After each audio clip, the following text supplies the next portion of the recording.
Vão precisar matá-lo justamente para tomar o poder, porque defendeu a Santa Igreja, porque cumpriu a ordem do Papa.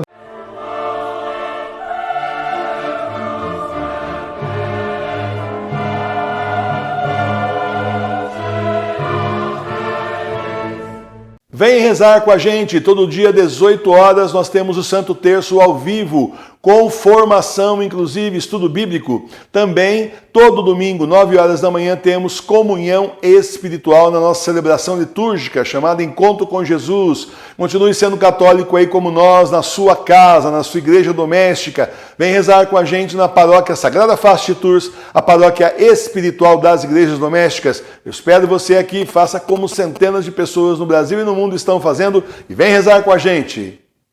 Vamos falar de um bispo santo, mártir. Santo Engelberto, dia 7 de novembro, ele era arcebispo, século XIII, hein? Os pais de Santo Engelberto eram descendentes dos duques de Berg e Gelderne.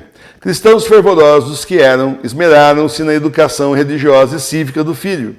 Este, por sua vez, revelou logo um espírito independente, ávido de glórias, honras e riquezas deste mundo.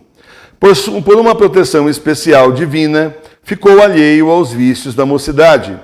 Acessível aos influxos da divina graça, bem cedo compreendeu a vaidade dos bens do mundo. De direito cabiam-lhe diversos benefícios eclesiásticos, entre outros a mitra do bispado de Münster, a qual renunciou espontaneamente. Quando, pela morte do imperador Henrique VI, a Alemanha foi teatro de sérias perturbações, Engelberto, para anuir a um desejo particular do Papa, aceitou o arcebispado de Colônia e foi sagrado bispo em 1215. Desde aquele tempo não havia para Engelberto outros interesses a não ser a glória de Deus, a salvação das almas, disciplina e ordem nas igrejas e nos conventos. Os direitos da mitra acharam em Engelberto um grande defensor até contra os amigos e parentes. A todos estava franqueado acesso ao palácio do arcebispo, e os pedidos de todos eles ele ouvia com paciência, atendendo-os sempre que era possível. A retidão do seu caráter não admitia que um súdito fosse tratado com injustiça pelos subalternos, fosse quem fosse. Nas decisões jurídicas decidia sempre o direito, não a posição, nem o interesse. Os pobres tinham no arcebispo um verdadeiro pai. Amigo do clero, dava a sacerdotes pobres sustento e roupa. Grande admirador da vida monástica, não admitia que religiosos e sacerdotes pobres sofressem desacato. Uma vez por semana jejuava em honra da Santíssima Virgem e cotidianamente se dirigia à Mãe Celestial pedindo que ela fosse seu amparo na vida e na morte. Quanto era estimado na Alemanha, prova-o o fato do imperador Frederico II, por ocasião de uma viagem à Itália, ter-lhe confiado não só a autoridade sobre o filho, como a administração do império, cargo que desempenhou com inteira satisfação do imperador e da nação toda. Uma morte violenta pôs termo a uma vida tão útil e abençoada quando Engelberto entrava no 10º ano do episcopado. Em Essen existia um convento de freiras que sofria as maiores opressões e injustiças da parte de Frederico, duque de Innsbruck. Apesar dos protestos das freiras, das admoestações do Papa Honório e ameaças do imperador, o duque continuava a injusta campanha contra as freiras. Em virtude disso, o Papa e o imperador incumbiram a Engelberto de proteger as religiosas contra o opressor. Engelberto, por escrito e oralmente, insistiu com o duque para que modificasse o procedimento para com as freiras. Em vão, Frederico, com receio de Engelberto, recorreu às forças armadas e resolveu livrar-se deste admoestador incômodo. O arcebispo recebeu um convite para consagrar uma igreja fora da cidade. Já estava o dia da partida marcado. O ímpio duque se aproveitou dessa ocasião para executar o seu plano tenebroso. Na véspera da partida, recebeu Engelberto uma carta anônima, informando-o dos intentos do inimigo. O arcebispo, após a leitura da carta sinistra, atirou-a ao fogo. Lhe parecia impossível que homem cristão, qualquer um, fosse capaz de praticar tal crime. Achou, porém, prudente tomar providências e se preparar para qualquer eventualidade. Nesse sentido, fez uma confissão geral, preparando-se para a morte. Feita a confissão, disse resoluto: faça-se o que Deus quer.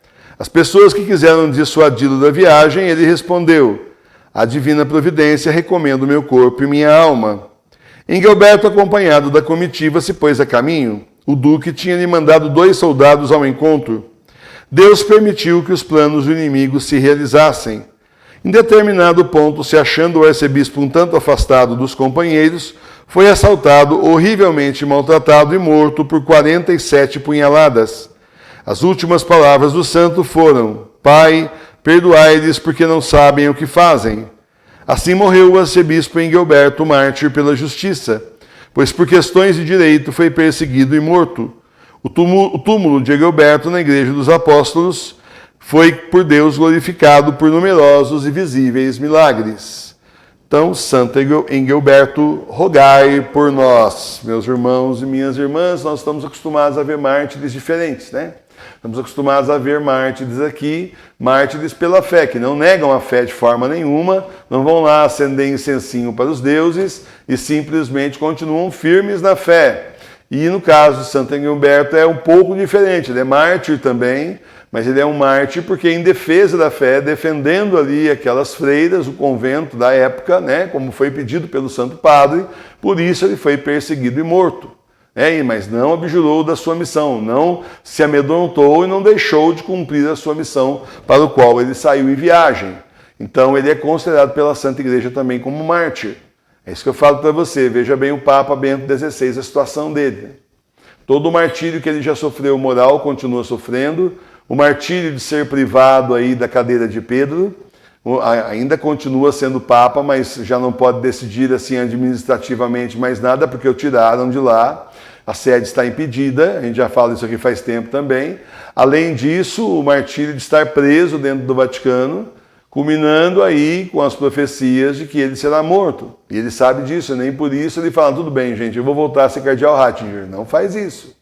Ali está firme ali até o final, dando tempo para esse mundo, porque também é uma profecia de uma carta de São Paulo, ele dizendo justamente que o anticristo só aparece depois que um homem for morto, aquele homem especificamente por causa dele, que o anticristo não consegue dominar o mundo. A partir da morte desse homem, o anticristo conseguirá.